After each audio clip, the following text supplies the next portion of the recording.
வணக்கம் மக்களே, நான் தான் உங்கள் நண்பன் சில சமயம். எல்லாரும் எப்படி இருக்கீங்க? விஜய் நான் போடுறீங்களா அப்படின்னு எல்லாரும் கேட்க ஆரம்பிச்சுட்டாங்க. என்னதான் ஃபேன்ஸா இருந்தாலும் பல பேருக்கு அவர் சினிமா விட்டு போறதை நினைச்சாவே ஏத்துக்க முடியல. அப்படி இருக்கும்போது அவர் சினிமாவில் இருக்கணும் அப்படின்னு பல பேர் ஓட்டு போடாத முடிவை கூட எடுக்கிறதுக்கு வாய்ப்பு இருக்கு. அந்த மாதிரி வருத்தத்துல பல பேர் சுத்திட்டு இருக்காங்க. நம்ம ஸ்டேட் ஓகே, நம்ம பசங்க நம்ம அண்ணன் நம்ம கூட தான் இருக்க போறாங்க, நமக்கு சேவை செய்ய போறாரு அப்படின்னு சொல்லிட்டு ஓட்டு போடலாம். அதர் ஃபேன்ஸ் எல்லாம் என்ன ஃபீல் பண்ண போறாங்கன்னு சத்தியமா புரியல. சோ அந்த அளவுக்கு வருத்தத்துல எல்லாருமே இருந்துட்டு இருக்காங்க. இதுல நான் சொல்ல வரது என்னன்னா, வருத்தப்பட்டு ஒன்னும் ஆக போறது இல்ல. லைஃப்ல எவ்வளவோ நடக்குது, எல்லாமே அக்செப்ட் பண்ணிக்கிட்டு மூவ் ஆன் பண்ற மாதிரி தான் இதுவும் ஒண்ணு. கடந்து தான் போயாகணும். சோ அப்படி இருக்கும்போது நாம மிஸ் பண்ண போறோம்னு நினைக்கிறது இன்னும் 2 படம் இருக்குங்க. அந்த 2 படத்துல எவ்வளவு மிஸ் பண்ண போறோம்னு நினைக்கிறோமோ அவ்வளவு செலிப்ரேட் பண்ணிடலாம். அதுதான் நான் அந்த இடத்துல சொல்ல வேண்டியது.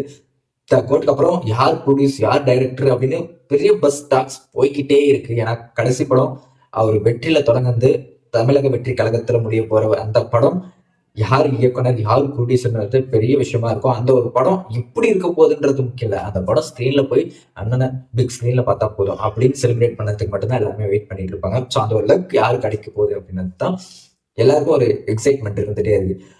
ஃபைனலா இப்ப டாக்ஸ் என்ன போயிட்டு இருக்குன்னா, டிவிவி சொன்னாங்க, வேல்ஸ் சொன்னாங்க, ப்ரொடக்ஷன் திஸ்ல இப்போ வந்து எக்ஸ்பி ஃபிலிம் கிரியேஷன் அவங்க ரிலேட்டிவ் சைடே கடைசி படமா எடுத்து கொடுக்க போறாங்க அப்படின்னு இப்ப சொல்லிட்டு இருக்காங்க.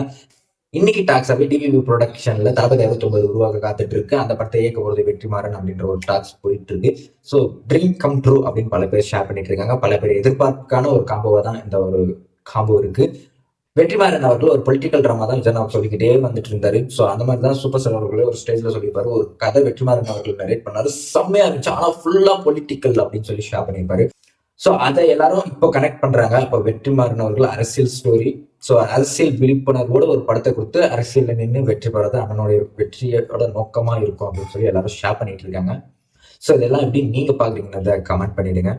இதெல்லாம் போகல என் சோசைட்டி வந்து தளபதி 69 மட்டும் கடைசி படம் எடுத்துக்காது. 70 வரைக்கும் அவர் ஒரு அக்ரிமெண்ட் போட்டு வச்சிருந்தாரு.